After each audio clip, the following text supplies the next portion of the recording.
देव को जब हो जाता है तो वह हॉस्पिटल में था। जैसे ही होश में जाता है वह अपनी पत्नी को ढूंढने लगता है।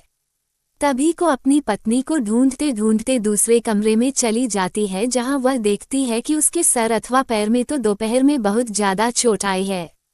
देव घबराकर डॉक्टर से पूछता है कि मेरी पत्नी की तबीयत ठीक तो है, क्या वह सही हो जाएगी ना?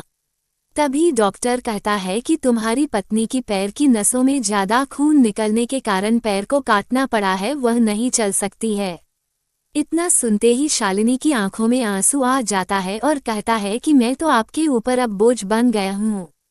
उसके बाद देव कहता है कि ऐसा कोई बात नहीं है, इतने दिनों से तुमने मेरा ख्याल रखा था, अब मेरा फर्ज बनता है कि मैं भी तुम्हारा ख्याल रखूंगा।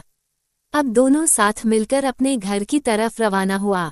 घर जाकर दोनों एक दूसरे के बिना ना रहने की कसम खाई थी।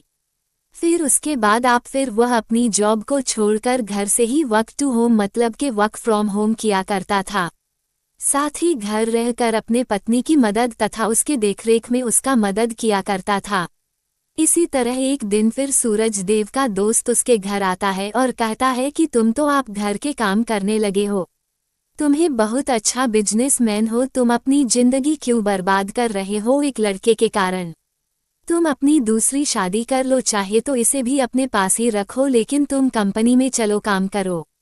इसके बाद देव कहता है कि मेरी पत्नी से बढ़कर मेरी जिंदगी में कुछ भी नहीं है, मैं उसकी देखभाल हमेशा करूंगा और करता ही रहूंगा, क्योंकि हमेशा से ही मुझसे प्रेम करती थी और हमेशा से ही हम लोग पति पत्नी आपस में प्रेम करते रहेंगे।